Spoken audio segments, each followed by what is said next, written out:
Hello,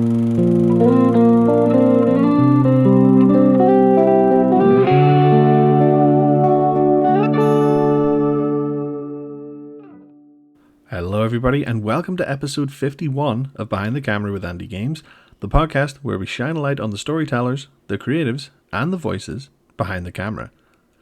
This week, I'm joined by voiceover artist and host of the audio branding podcast, Jodi Krangle. We dive deep into the world of voiceover work, its presence in everyday life, the power of audio branding, and the unique differences between voicing for radio versus TV. If you'd like to support the show, head over to the About section where you'll find a link to my Linktree, which has everything from social media pages and merch to the website and much, much more. Like, share, follow, comment, or even leave a rating. Every little bit goes a long way, and I truly appreciate it. Now, here's the interview. Jodi, welcome to Behind the Camera with Andy Games. Pleasure to have you on the show. How are you doing today? I'm doing really good, Andy. Thank you so much for having me on. No, of course. Absolutely. My pleasure. So you are a voice actor, voice artist, put it however you may. Just take us back to the beginning. Just how did you get into voice acting and then how it took you into audio branding? Oh, well, the voice acting started back in 2007. That's when I went full time. But the inkling I got of it was back in 95, 96, because I was volunteering my time at the CNIB, which is the Canadian National Institute for the Blind. And I volunteered my services there for a year doing voicing of articles from magazines onto reel-to-reel tape at the time. uh, I had no idea what voice acting was at the time, and I just I really liked it, but I also really liked the tech of it at the same time. So I really got into the whole recording process and liked it a lot. So it kind of percolated in the back of my head. I was doing SEO and internet marketing in the early days of the internet in 95. And I did that until 2007 when I got really, really bored. And then just decided, okay, now it's time. Let's put that shingle out and start doing what I've wanted to do for a while. And the first places I went were message boards because they didn't have social media at the time. So message boards were where I went, and I learned from the people on those message boards, and very grateful to the people I met there because, wow, that was an education. Yeah. And I made a lot of mistakes in the early days. I mean, we all do when we're starting something new. You don't know what you don't know. So you learn it the hard way. Of course. Yeah. Like, so obviously, like, especially when you mentioned like SEO, and that's the thing I think now in this digital age that's like being pushed more and more in terms of like that. Obviously, more people making content online and things. So obviously, SEO is like a very big thing that's pushed. Like, it's amazing that came about like such at an early time of the internet. And like, how would you like compare that like back then to now? Because obviously, everybody wants to be seen whenever you sort of like Google something. But like, how does it compare now, especially with how much more competitive it is? Oh, it's a very different beast at the moment. When I started in 95, there were a bunch of different browsers. It wasn't just Google. So, Alta Vista, Ask Jeeves, Yahoo was a going concern. I mean, like all of these things that no longer really exist. Yeah. So that was a very different thing. Also, you could game the system a lot more because it was very new.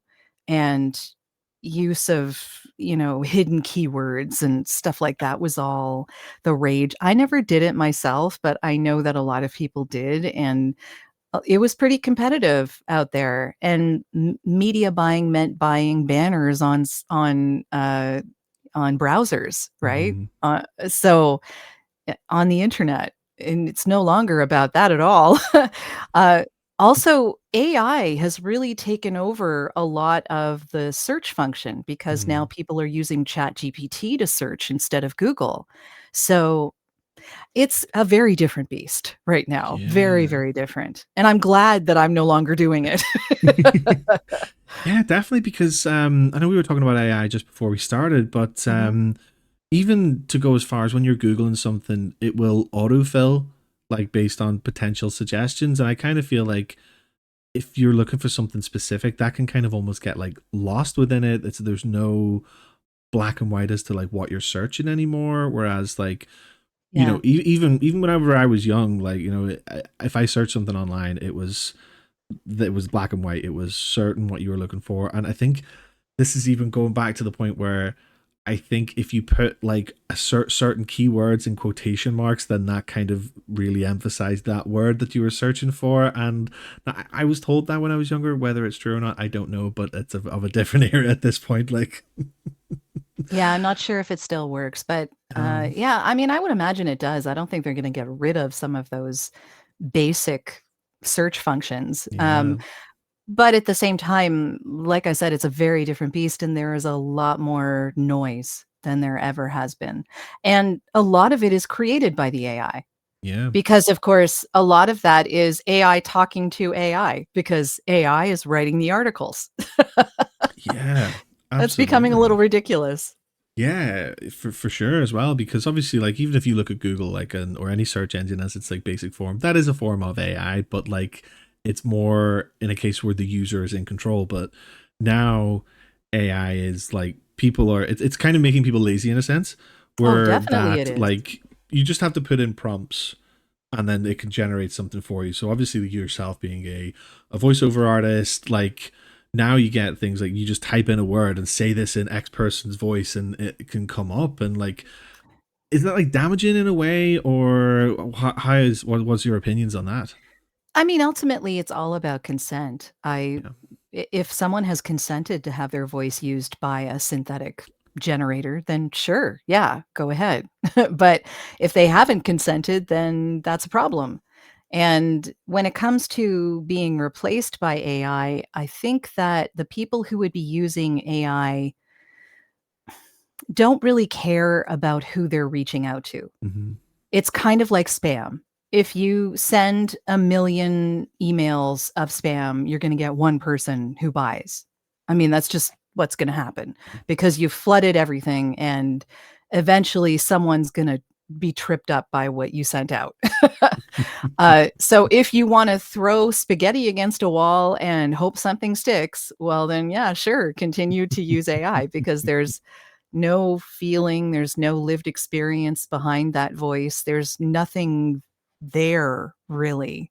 Yeah. And so if you want to make a genuine connection with the people that you're trying to advertise to, you need to use an actual human voice. And really when it comes right down to it is the people that are using AI voices right now are not going to be my clients No. because they don't care. You Yeah. know, I work with people who care.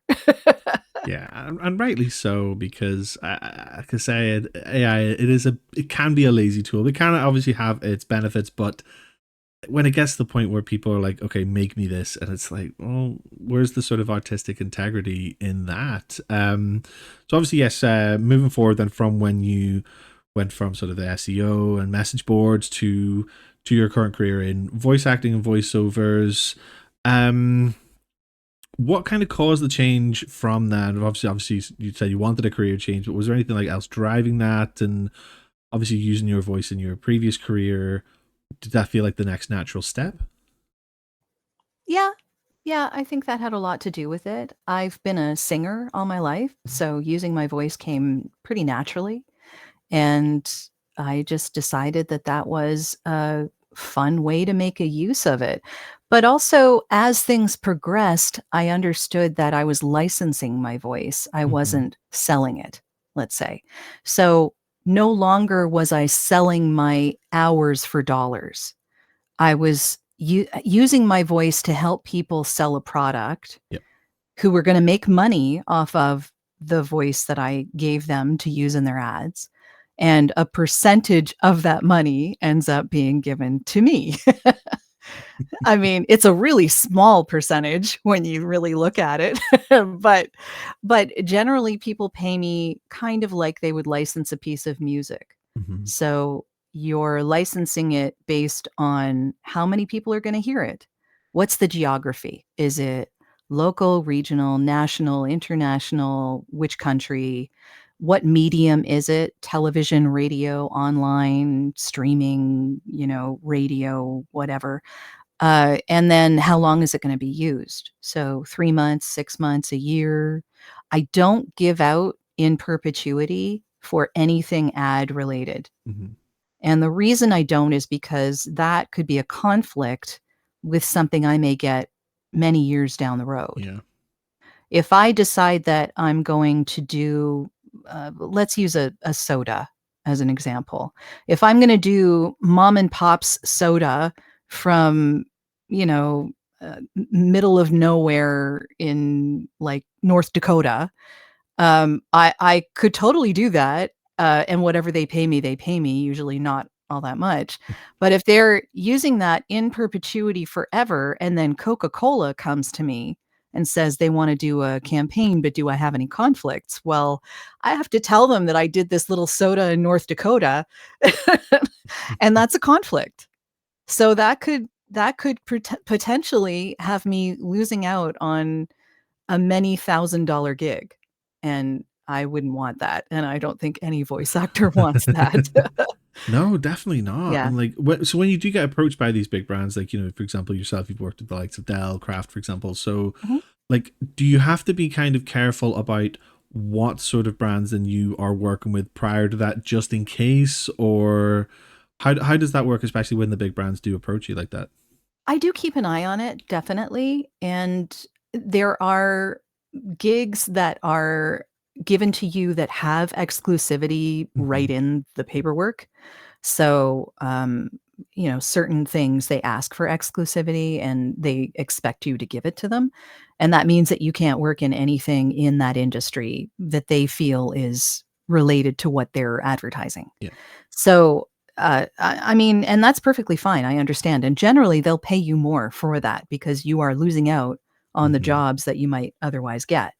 So, but there is a certain amount of understood exclusivity in that if I'm working for, let's say, a hospital in a particular area of Florida, I am not going to be doing another hospital in that same area. Hmm. That's just not, I'm not going to do that. That's just integrity on my part. Yeah, of course. I mean, because there's only so much you want to flood a market with the same voice. And I do pay a lot of attention to an audio brand, the sound of a brand, because that is what allows people to understand who a brand is as quickly as possible. And I don't want to mess with that if it's, I don't want to be that for two people in the same area. Yeah. That's not fair. So, in a certain aspect, I will pay attention to that definitely, and I will make conflicts of my own and make sure that I have no conflicts in Hmm. areas like that. But that's not probably. I mean, it depends. Yeah. Sometimes that would be an agent given job, and sometimes it would just be a direct with the client thing. And I would do the same for either, but if it comes from an agent, generally it's baked in to the Yeah. paperwork. They tell you. Yeah, of course. And like, so when it comes to the exclusivity, then, like, from your client's perspective, is that in case they, for example, want to bring you back and then there's like that kind of like familiarity with the brand and your voice? Would that be the Oh, reason for yeah. that? Yeah. Yeah, definitely. Like I was talking about with the audio brand, being consistent with the voice as well as the music, as well as the sound effects and stuff like that, that you put on your ads, in your internal narrations, in the announcements you make inside the hospital, let's say, or Hmm. over the PA system of the casino, or whatever it is. uh, you want to be consistent with all of that, because then your clients, the people that visit your location, the people that hear your ads, even the people that work for you, start to understand who you are by the way that you sound. Hmm. And people will remember things when they get used to them. The less brain power you make them use to experience your brand, the more they're going to remember you. Yeah. Do you know, it's actually quite interesting you say that because it's just sort of like I've had a bit of a light bulb moment with that because now this is very niche. like, but Totally okay. but it kind of makes you realize the depth of how far this goes, because Mhm. I remember in my old job, now I haven't been there for 4 years, but something just kind of clicked at one point. The voice in the elevator that announced what floor you're on, I remember being somewhere else and hearing that exact same voice. So it's Mhm. almost as if that's the same sort of thing. That's like that kind of familiarity, Yeah. assuming it's the same brand of elevator, but it must be if that's the kind of voice. But Yeah, that's it's exactly. amazing the Yeah. depth of that, like, and because you Mhm. mentioned, like, say, like the PA in a hospital, for example, like that's kind of, yeah, like it's I think it kind of goes to Or show that it's one of those things where it's everywhere, but people don't necessarily realize it. I think when it comes to yeah. voicing, I almost feel like there's that immediate connection people have where they immediately think like media, for example. Yes. Yeah, definitely, and I think that that happens in airports, it Yeah. happens in all sorts of like, bus stations, the announcements of which stop you're going to, like, there all of these things, like, there are so many times that you hear a voice, and if that voice is automatic, if that voice is AI, if it's synthetic, you pay less attention to it. Mhm. Oh yeah. 100%, especially in Yeah. airports, especially in Yeah. airports, like, especially when you're in an airport, like, it's a human voice because it's so distinct. The accent's always different no matter where you Yeah. are, whether Mhm. for better or worse, but it's just, it's going to get the message across for sure. Oh, yeah. Yeah, it's important, there are definitely places where you want people to feel at ease. On hold, like, the on hold stuff that happens out there is a lot of it is abysmal. And that to me is such a lost opportunity because Oh you yeah. could so use that opportunity to calm your customer down. You could use it to make them laugh. You could use it to make them understand your brand better. And many of these big companies instead are using canned music Yeah. that is awful and that actually sounds bad, that the recording actually sounds bad and hurts your ears, Oh yeah. let alone any message that's in between the music. Like, it's bad. And I've said this before, if you are a high-end jewelry store, do not use 80s hairband music on your on hold. That is not a good sound for you. It's not good. That's another interesting point, because like hold music as well as another one. Hold music and hold like Mhm. voices. And I think that kind of like goes down to like how local the business that you're dealing with might be in a way, Could be. because like for example, if I ring my doctors, and like here in the UK to try and ring your doctor and get through, it's a nightmare. It's an absolute Oh, nightmare. But anywhere. yeah, well, fair. Yeah, there you go. Happens here in Canada too, trust me. Yes. Yeah. So like if you can even get through to the call menu, then you get put on hold, and we get like put through to like a sort of, the whole message is usually kind of just a local accent, sort of Mhm. a little bit thicker than mine. My accent's a whole weird thing, but we'll not go into that. But like more regional, thicker accent. Sure. But it's so wooden. Like, I mean, you'll know yourself when you hear somebody talking. You know when they're reading off something. And there's obviously Yeah. so many telltale signs, but I think obviously with your experience, you'll know, probably have a bit of a sharper ear for it. But like that's exactly what I hear, and part of me is thinking, I'm glad this is a normal voice. Because like and I was also on the phone to the bank recently Oh, as banks are well. notorious for that kind of stuff too. And Yeah. it's funny that you said about the music too, because it's like, it's almost as if they're playing it through like an old 90s boombox, and they've got the phone Yeah. right next to at the sort of receiver, And it's and it's, peaking and it's, yeah. loud when it doesn't need to be, and you can hear Oh. the distortion and, like, yeah, oh, yeah, yeah, we have that here too. Yeah. Big banks, Yeah. large telecommunication companies do the same thing. Yeah. So, yeah, it's so unfortunate, and Yeah. it's such a lost opportunity. Oh, I for just don't sure. understand why people don't think about it. No, Yeah. 100%. But I can also give you an example of where that's actually been quite good and beneficial, and that is in my current job, I worked for like a different client, but whenever we were on hold to, which was usually on hold if I was trying to ring IT technicians, Mhm. as always the case. But now there's kind of an irony to this as well. So the hold music came on, but then like a an automated message that was definitely an AI voice said all of our hold music is done by our own employees. And I was like, okay, that's good. And there was some Okay, really that's a nice good tunes. use for it. I That's funny. But Yeah. why not do that with the voice? Why have an automated voice to say that? Like but I don't at know. least the music was there, and that's kind of something. Yeah. It's a step in the right direction anyway, for sure.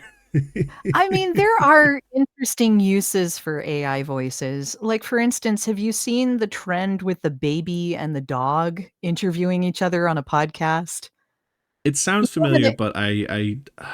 Yeah, they use AI to generate the baby and the dog, and Okay. then it's the script of what these 2 are saying to each other. They're both AI voices, they're both pre-recorded, whatever, or, like, made from a synth voice of some kind, Hmm. but the script itself is so brilliant that it's what they're saying that is the real highlight of what you're seeing. Hmm. So, there are different ways to highlight how AI can be creatively Yeah. used.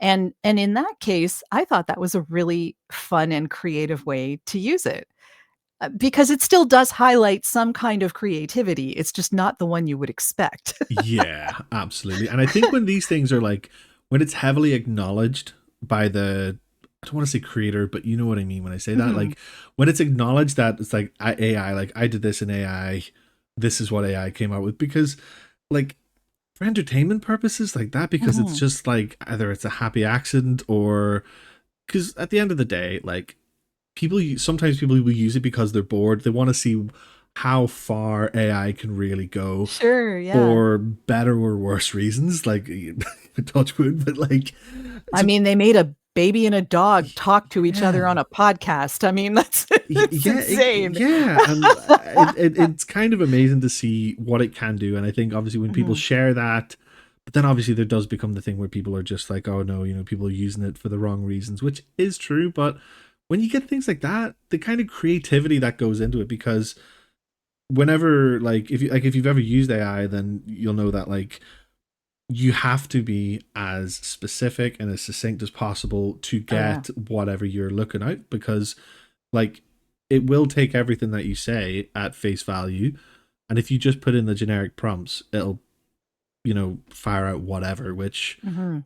can be kind of funny, can also be kind of like things people should never see. Who knows? But it's Yes. but Yeah, like I think yeah. if you're using it for the right reasons in terms of like this is what I want, or like take as a podcaster, like if you want to sort of really polish up your show notes, maybe you're not the best writer or something like that. Sure, Like yeah. exactly what you want to say, but make this in something that is more readable. Yeah, Then yeah, yeah. 100%, 100%. The really cool thing about it, and I have used ChatGPT for some prompts and stuff like that, just for, helping me come up with, intros occasionally. Yeah, Because knowing what the value proposition is going to be and putting that into terms that someone would want to hear is an interesting thing for, let's say, the beginning of a podcast and yeah. that kind of thing. And keeping it short, because keeping it short is really hard too. Oh yeah. So, but often you will ask it for something and then it'll say, "Do you want me to make this more playful or fun? Do you want me to make it less formal or and more casual?" What's your voice, basically? And it'll come up with different alternatives based on what you tell it to do, which I think is kind of a brilliant way to use it. And fun, 'cause it lets me see what the bot is capable of Oh and yeah. how close it can get to my voice, which I think is kinda Yeah. neat. Absolutely as well. And like, when you mentioned there about like say looking for like intros, like when you look at that from like a musical perspective, Mhm, it also like sends you to particular like say royalty free music sites that you can use, mhm. free to use things. And like that's a good resource because I mean we were discussing this as well offline, but like I Also rechanged. I've also changed up my theme as well. Moved away from the AI form, but like moved into something a bit more natural, written by a friend. And but even still, I was like wanting to do originally was look for something that was 7 to 10 seconds. That was something, but then you're trying to find something that fits the theme, this, that, and the other, and it's good for that because of the where it points you, the direction it points you in to be like, okay, try this, try these tones, try this. It's like, okay, that's actually kind of cool. I kind of have a feeling like I know what I want right now. Like, and like Yeah. it's a good tool for what however you may make it. Like, It cuts down on the hours that you would spend doing that yourself, oh yeah, which I think that's very valuable. I mean, our mm, time is valuable. I yep, don't see any reason not to use it for that reason. But when it comes to replacing creativity, that's where I draw the line. 100%. I Yeah. totally agree. So I wanted to talk about audio branding. So yes, you have your audio branding podcast, Mhm, and also just the general theme of audio branding. Like we know we've touched on it before, just in the last sort of like 20 minutes. But mhm. can you sort of like take us through it, like in terms of like how you came into audio branding from like voice acting and from your music, and like to the importance of audio branding in terms of what you do? Well, just to make sure that it's understood that I'm not actually doing audio branding for other people, just so that they're aware of that. My podcast came about because I, as a voice actor, was seeing that I was often the last person called onto a project. And the sound of a project was kind of tacked on to the end of things like a band-aid. Mhm. And I didn't think that was the best use of sound. I really thought that the sound of a project is as important as the visuals. Yeah. And in fact, the visuals give you the information, but the sound gives you the heart. The sound gives you the emotion. So cheaping out on that sound or not paying proper attention to it or just not giving it any thought at all is leaving money on the table for most advertisers. So and I work mostly in the advertising, marketing, and branding areas. So for me, this was a way for me to explore how powerful sound could be and why people should pay attention to it.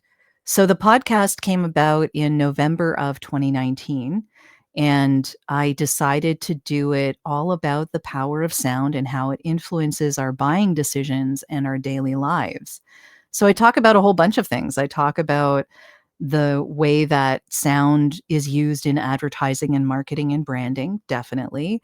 But I also talk about how it's used in healthcare, how it's used for, music therapy or ASMR or binaural beats or, that kind of thing. Scientifically, how did we come into synthetic voices? What is that? Where that originated a lot earlier than most people think, actually. Yeah. So, AI in general being used for sound has been in existence for a long time. Not necessarily AI, but synthetic Yeah. sound. Yeah. Uh, Well, makes sense it's because been around for a long time. yeah, because I suppose if you look at radio as well, like radio advertisements, like that is kind of falls into what you're saying in terms of that's using it's just using sound, using voices, using Mhm. music, which essentially in itself creates visuals. Oh, yeah, yeah. MIDI And is the same way. MIDI has been yeah, around forever, and computer synthesized music has been around for a long, long time oh yeah, too. So yeah, and I mean, there's, synthetic, voices, what do they call them? I can't remember what they call them now. Synthoids, I think? It's a Japanese performer, mm. Japanese, holographic performer that looks like an anime character Oh yes, I see. that Yes. that performs on a regular basis and has done so for probably the last 20 years, Hmm. if not longer. And there's all sorts of really fascinating stuff. So I talk about this in advertising and marketing and branding, in healthcare, in tech and computers, and in music. just in general. I talk to musicians and I talk to filmmakers and I talk to content creators and ad execs and all sorts of people who make sound their thing. And it's all about raising the boats for all of us who work in sound, because it's a lot more important, I think, than when I started, people gave it credit for. And now I'm having to convince people a lot less, which is good. I'm Yeah. liking that aspect of this, keeping up with it. We're about to broadcast our 300th episode in the middle of August. So it's been going for a while now. And Brilliant. yeah, I don't know whether it's, when you're about to buy a car and you see that car on the road everywhere just because you focused in on that car Yeah, and you're that's all you're seeing. So it 100%. may be that that's what I'm seeing in the audio realm. I'm seeing people paying a lot more attention to sound because that's my focus. Yeah. It could be that, but I am having to convince people a lot less than I used to.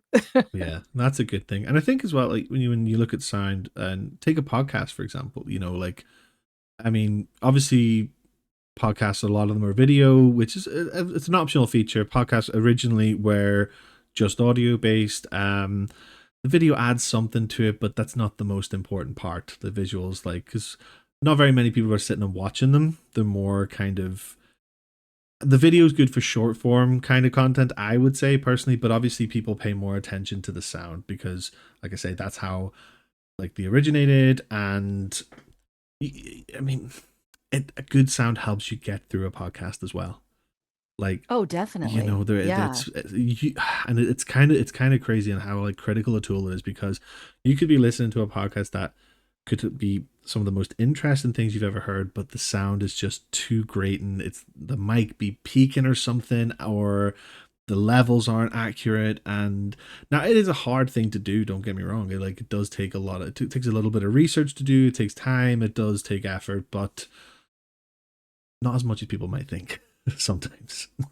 Yeah, it's true. I mean, we've had video on our podcast since the 150th episode, so about halfway. And it's a lot of work to get those videos up, but the video is different from the audio. Yep. And we do shorts, things that are less than a minute long. We definitely do those to get out the word. I would say that YouTube is a really good tool for discovery, Mhm. and that the audience that watches YouTube and may listen rather than watch is a different audience than the audience that maybe listens on Apple Yeah. or Spotify.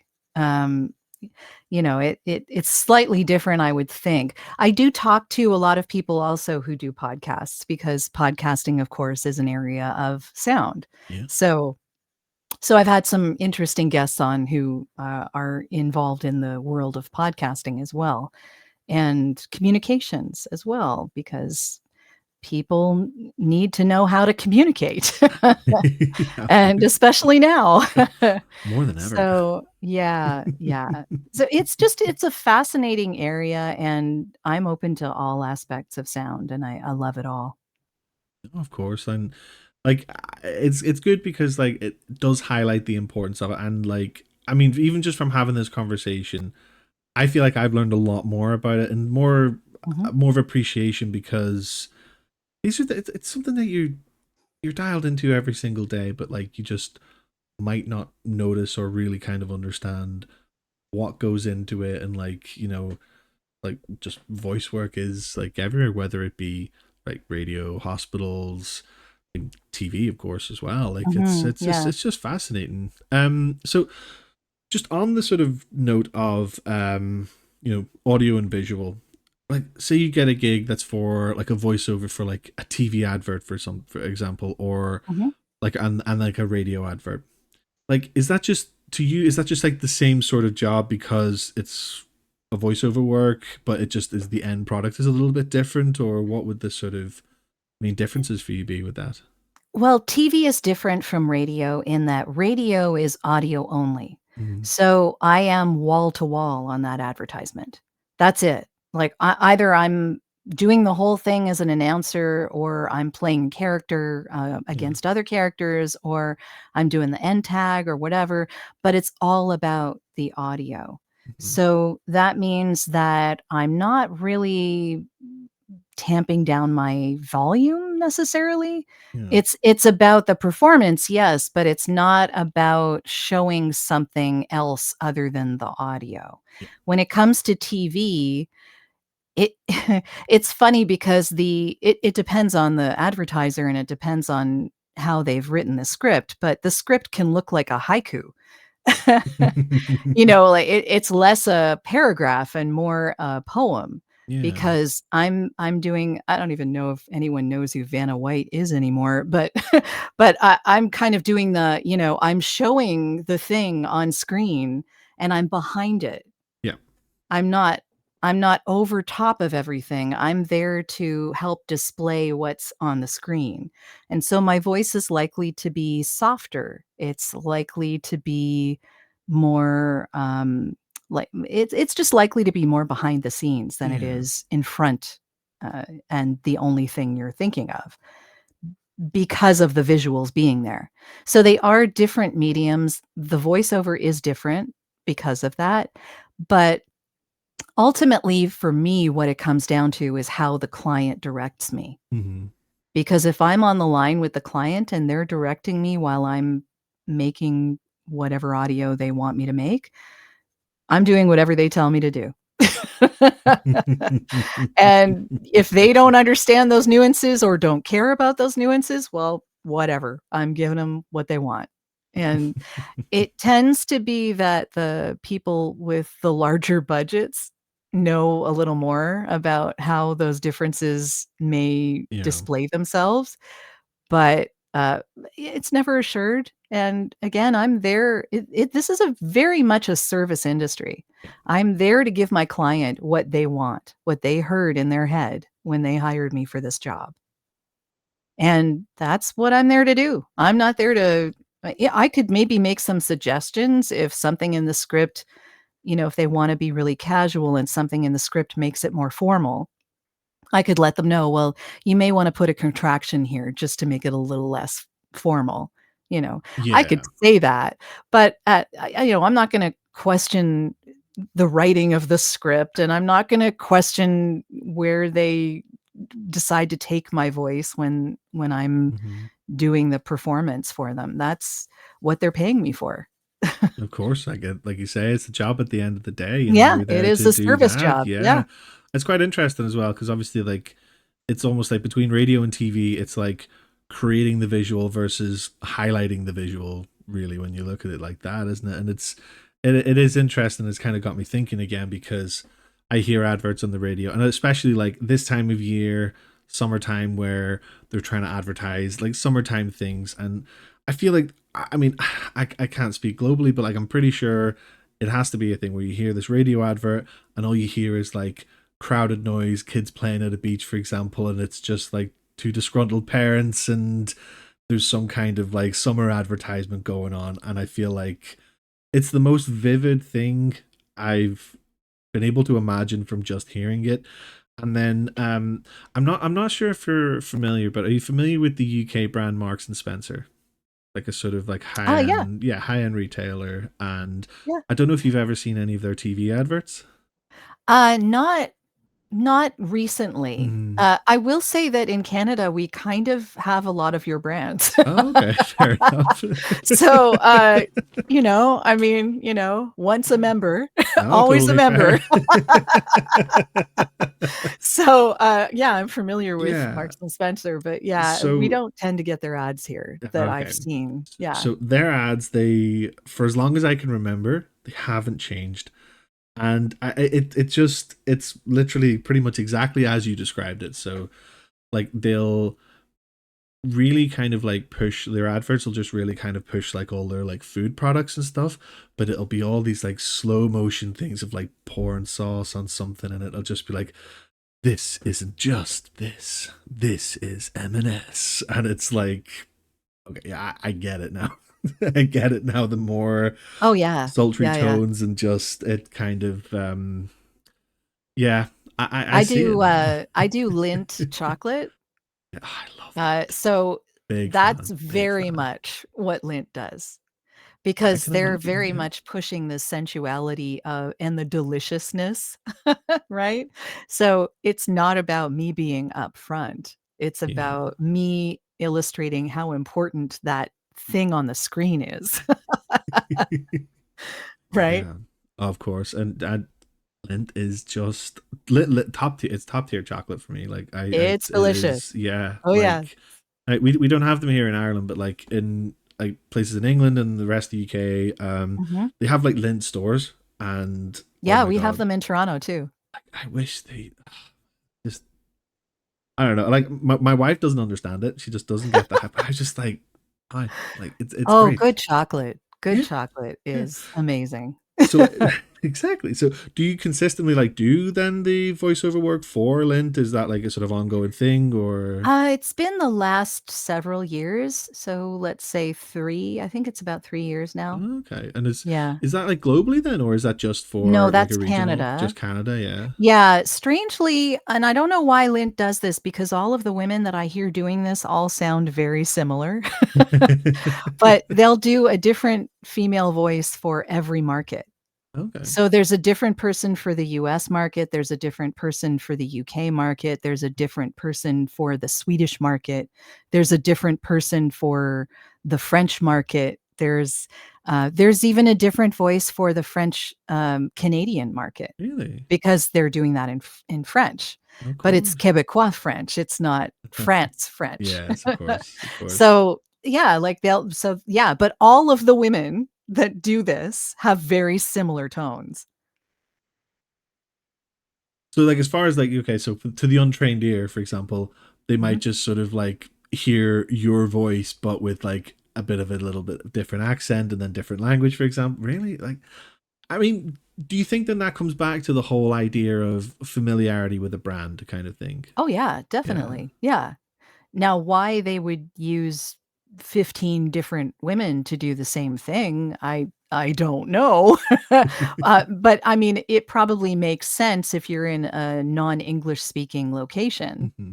because I don't speak anything other than English. So it makes sense to hire someone in the local market. Yeah. I guess localization is a very good thing. I'm not Hmm. gonna say anything against that. I think that having a voice that sounds like someone you would meet walking down the street is a good thing, and Hmm. that it makes it easier for the brand to be related to the people they're selling to. Yeah. So so in that aspect, I can see what they mean by that. But, for instance, a lot of my clients are American, so my not doing the American market doesn't make any sense to me. Because I first of all, they have me doing, like, a line. It's like a sentence. So, can you tell the difference between a Canadian and American accent even then? Even if I hadn't trained my voice to be completely neutral? I doubt it. I doubt it. So, I don't know. But then it could just as easily be them having the American do the Canadian. Yeah. So, I'll take the win where I can take the Of win. course, yeah. Like I mean, when you look at it that way, it kind of opens up the market for yourself with a wider Oh, group of totally. clients. Yeah, of Yeah. course. Like, would there be any brands though that say maybe have like I don't want to go as far to say like one national spokesperson, but like one voice that will cover the entire market for a specific country or a region, for example. I'm sure they exist. Yeah. I would love to have a brand like that. Are you kidding? That would be awesome. I want to be the brand voice of someone just across the board. I would just love that. And honestly, it doesn't matter to me what it is. I just think that's the coolest thing ever. Oh, Because that to me is the direct illustration of how an audio brand works. yeah. Because then you get used to the same voice, that same voice makes you feel comfortable, and then that voice represents the brand, and it represents the brand for years. They do that with car commercials, for instance. For many years, they'll focus on one voice. Often it's a celebrity of some kind, Yeah. but But they'll stick with that voice for, 5 to 10 years. And people get used to that voice, and then as different times change, as they decide they wanna maybe use a female voice instead of a male voice, they'll switch over to a different celebrity. Mhm. You know, not being a celebrity, I can't really relate. However, the idea of allowing people to be comfortable with the voice that represents the brand over a period of time, that to me is priceless. That to me is a really quick and easy way to understand who the brand is and for people to get comfortable with who that brand is. And it just gets better over time. Yeah, absolutely. Like I've seen a couple of sort of minor examples in the UK of it's actually a couple of insurance companies. One of them's like a comparison site versus the other one just being an insurance company. So one of them was actually really clever in how they did it, but the other one was for some reason it was Harvey Keitel, the American actor who was in the adverts for Direct Line Insurance in the UK. I mean, it doesn't have to make sense, but I suppose it kind of created like, oh, I know this person, this, that, and the other, and drew more Well, eyes, they I must have suppose. thought yeah, they must have thought that something about him called the brand. Something about him was, like, his brand matched their brand. Mm-hmm. Now there is a bit of a downside to using a celebrity in that way, in that if that celebrity does something bad Mm, that you don't want your brand associated with. Same 100%. thing with the music that you put on your stuff if you're using a well-known song from a well-known band. If the band or someone in the band does something that you wouldn't want associated with your brand, then you have a problem. Yeah, of course. So that's my argument for unknowns. Well, yeah, because that actually kind of brings me to the second example that I had, and that was Mhm. it was like a insurance comparison site, and now, I remember this was I want to say it was like 2009 or something, and the advert was this this British guy, but he was like singing in like an operatic voice, and he just like burst into someone's house and was singing "Go Compare," and like they came up with these catchy jingles, and now they sort of like took on the sort of viewer feedback of it and being like, we hate this, this is so annoying. They kind of started putting that into their adverts, basically, like, and he kept him there as the voice. And then eventually it got to the point, after a few years, it got to the point where it was just him not in costume, looking all defeated, being all, oh well, you guys get what you want. And then the sob story, the pity party, and then he's back. And now I don't know if that's still the case now, like some 16 years later, but for a very, That's really very funny. long time, they had Yeah. this guy, and he was wearing like the tuxedo, he had like a big mustache and the spiky hair. It just was so comical, but that guy then became known as like the guy for this comparison site, and like that was just but like and I kind of think it was almost like less of an imagery thing, maybe to a degree it was a lot of an imagery thing, but like his voice, because he was like singing operatic and everybody knew the song, and it was like stuck in everybody's head for maybe the wrong reasons to some, I don't know, Yeah. but yeah. Humor works really well, and I will say that one of the things that the insurance industry is so brilliant at is using humor to make their really boring product more exciting. Because really, I mean, the more boring the product, the more exciting your ads need to be when you think about it. Yeah, So, well, yeah, for yeah. me, that was that example seems like it's less about branding. I mean, it is branding, but Hmm. it's less about making that person, represent the brand before the brand was ever brought to anybody. Like, "This is who we are, this operatic weird guy." No, that's not necessarily they want to be remembered for being off the wall. So if they're a really boring product and they wanna be known for something that isn't boring, then they use humor. And Yeah. that's why you get a lot of insurance ads and the weirdness thereof. Because the insurance industry is known for that. I mean, they're using a gecko, for God's sake. Yeah. Like there's just such weirdness in that industry because they have to make their boring product less boring. And it makes sense because like now I'm kind of sitting thinking like I remember a lot more insurance adverts than I kind of feel like I'm comfortable remembering at this point Exactly. over the It's course of so like true. 25 years. Yeah. But look at the most boring products, Yeah, like for instance, maybe a service that helps you do your taxes, and like some of those services have the most outlandish advertising, deliberately so, because that way they can make themselves stick out in a river of sameness. makes sense. I've never ever thought of it like that. Like, have Mhm. you had many gigs like that yourself within like insurance roles where you've had to kind of do any characters or any kind of humor No, or not me personally, no. I study it.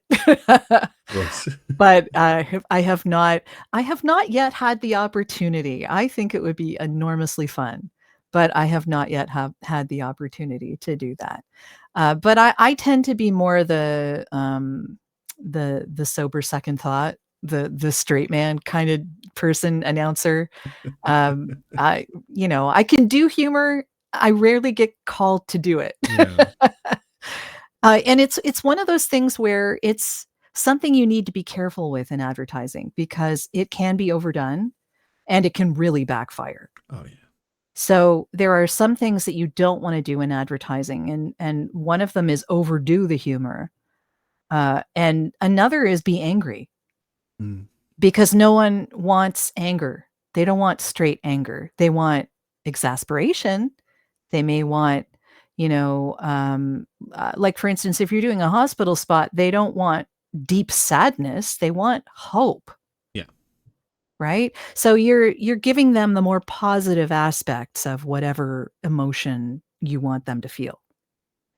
It's all about positivity. You don't want the negativity. Oh, of course. Of course. And yeah, like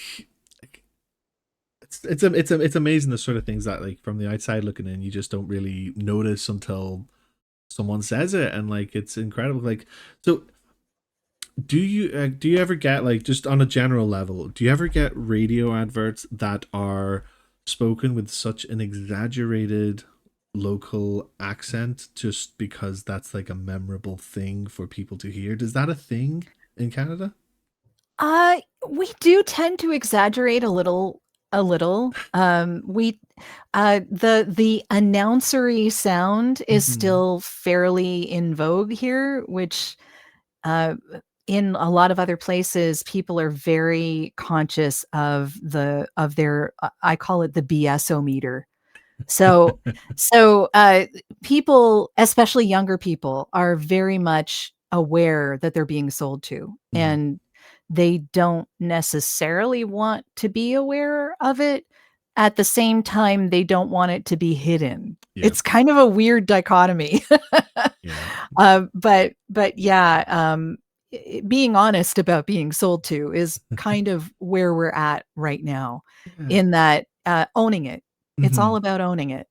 Yeah, because like here, like where I am, like I'm in Northern Ireland, and a lot of the time the adverts on radio are just there's people talking, but it's the most exaggerated accent. Now, the accent itself, like my accent's fairly soft in comparison, but it does get very, very, very harsh.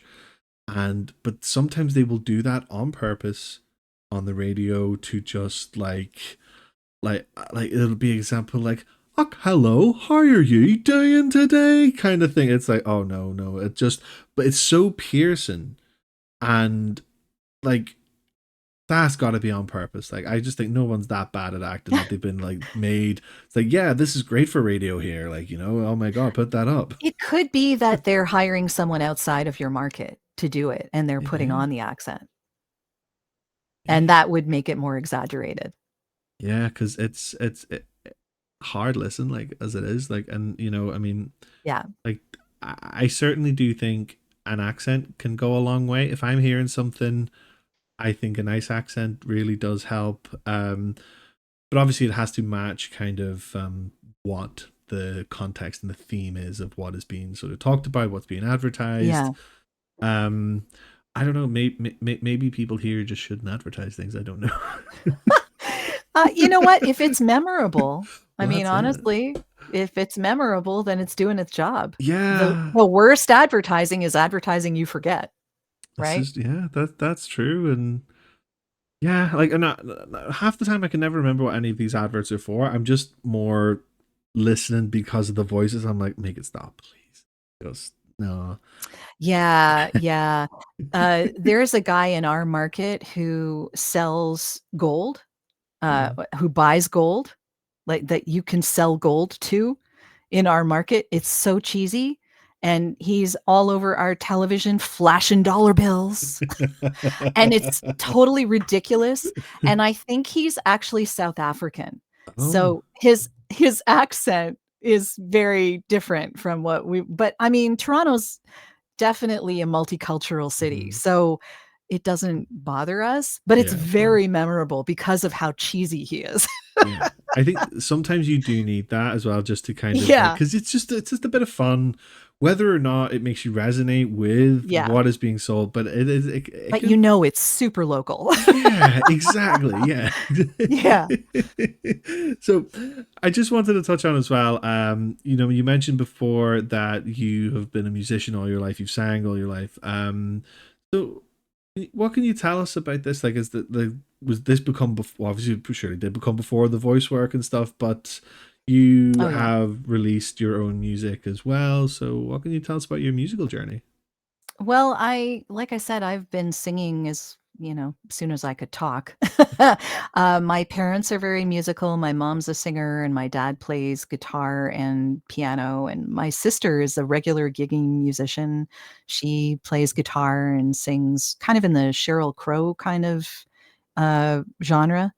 And so she does regular gigs. I do not do that. However, I have an album on Spotify that people can hear that I did about 10 years ago now, from 2015, called Time Will Tell, where a friend of mine in the UK, actually, his name is Chris Conway, he's from Leicester. And he and I collaborated on this album because I don't really play any instruments other than my voice. So he did all the backing tracks. He mixed and mastered it. I paid a friend of mine to do the art for the cover. She's in California and fantastic designer and graphic artist. Her name is Beckett Gladney, and she did an awesome job. And we actually released that at the time on a CD, believe it or not. And there were 14 full length songs, Unreal. which when people were reviewing it, even at the time, they were like, wow, it's long. Like they were just like off by the fact that I actually put 14 songs on it, because at that point, I think it was starting to get heavily into streaming and people were Yeah. releasing singles and, EPs, and full length CDs were no longer a thing really. But so now it's on Spotify, and it's blues, jazz, and traditional tunes. So it's a kind of a mix of a lot of things. Some of them are written by me, some of them are written by Chris, and it's a labor of love. And Hmm. we just put it together between the two of us, sending wave files back and forth over the internet. uh, yeah, I've known him since 1999. I had a In the very beginning of the internet in 1995, I started a website called The Muse's Muse, which was a resource for songwriters. And it's still around in non-dynamic format. It's straight HTML just sitting there on the internet for, archival purposes, I guess, because it had a ton of articles and columns it had a radio show for a little while, and it had a message board that was really popular that moved elsewhere. So I think the link is still on the website for people who want to go to a like an actual message board for songwriting. Um, and yeah, it was a going concern for a long time. I ran it from 95 until 2016. Wow. And yeah, it was pretty big and well known. And a lot of the SEO and internet marketing that I learned through promoting that site with no Mm. money. So I learned a lot. Yeah. And eventually, like 2016 was just when I couldn't keep it up any longer and still have a viable voiceover business, because you can't do two things full time. No, absolutely It's not. hard. No. So, yeah, yeah. So I Do had to let you, it go. yeah, of course. Do you think that you might make a sort of temporary comeback to music at any time soon, or is it more I just like a sort of do passion and hobby at this point? It's mostly a hobby at this point. I do love singing, and for a long time, I did a performance with a band, that would do a yearly performance at a really small music convention in Atlanta, Georgia.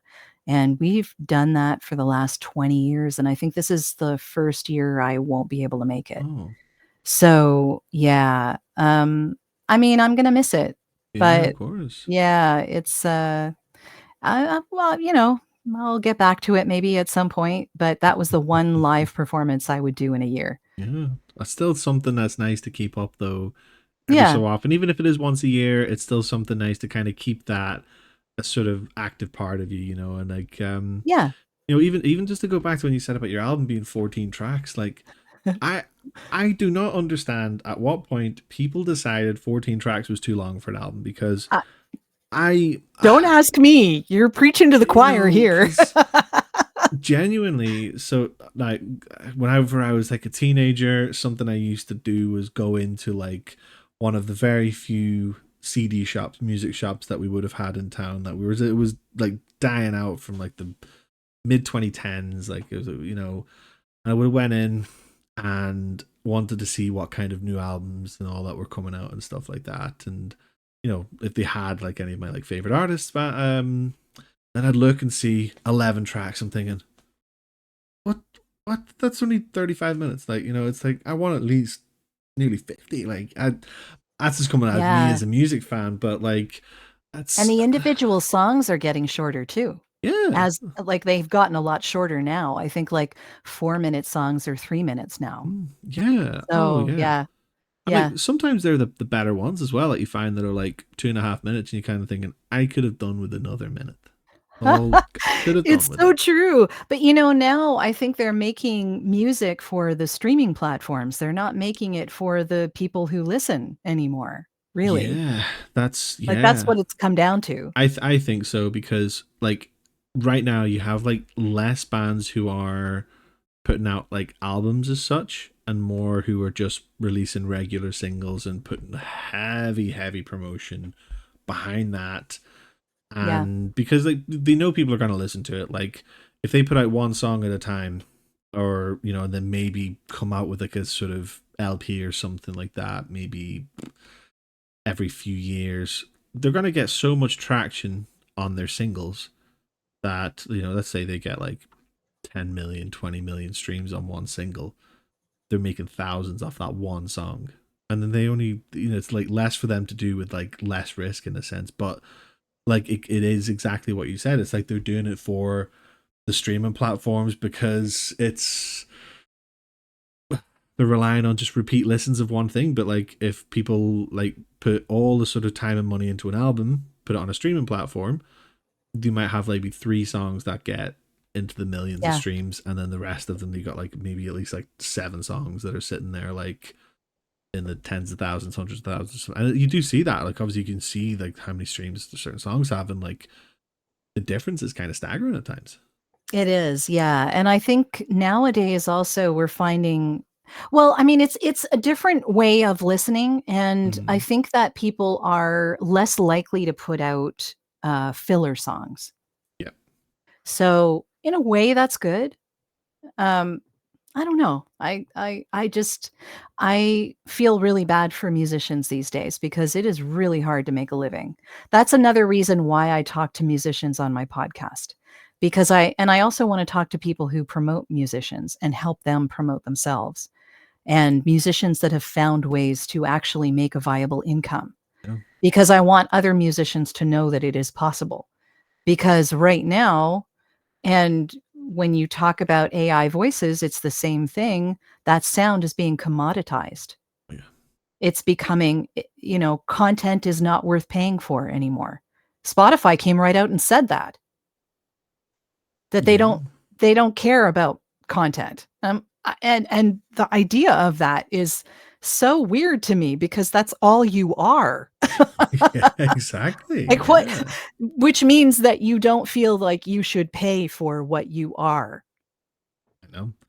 Like It just it's doesn't make any sense to me. no, like it's such a shame because like music is like one of the older industries in terms of like, media and content, and Mm-hmm. I wouldn't go as far to say it's dying out, but it's more just harder to break through at this point because whether it be competitiveness, industry plants, or Mm-hmm. just with AI, yeah, then it's almost like it's kind of taken away from other people who deserve a chance, I suppose. No, Yeah, it's tough out there. It is really tough out there, especially if you're creating something that you can't hold in your hands. of course, like, and so I guess in that sense, like, with yourself going into sort of voice acting, voiceovers, that probably the best decision, really, in terms of Well, that coming yeah, from voiceovers pay a music. lot more than being a musician at the moment, let me tell you, definitely, yeah. So, being, straight mercenary here, yeah, I mean, No, but gotta put a roof over your head, right? exactly, 100%, 100%. Well, Jodi, it has been an absolute pleasure having you on Behind the Camera Dandy Games. Thank you so much for your time. Thank you. I would just like to give you the floor just to promote yourself to as to where the listeners can find you. Well, sure. If someone needs a brand voice or a voice for a commercial or a corporate narration or the intro, outro to a podcast, you can find me at voiceoversandvocals.com. And if you're interested in learning more about the power of sound and how it influences us, that is the audio branding podcast at audiobrandingpodcast.com. Amazing. I appreciate that. Thank you so much again, Jodi. Thank you. And yes, definitely check out Jodi and her website and all her socials. Thanks so much. No problem. Thanks again, Jodi. And that is a wrap on episode 51 of Behind the Camera with Andy Games. A massive thank you to Jodi Krangle for sharing her insight and experience. Always so inspiring to just hear how powerful audio truly can be, especially in all walks of life. If you enjoyed this episode, don't forget to follow the show, leave a rating or review, and share it with someone who loves great storytelling. You can find all of the links, from the merch to socials, in the About section or on my Linktree. Thank you for listening. We will be back with another episode of Behind the Camera next week, but until then, peace.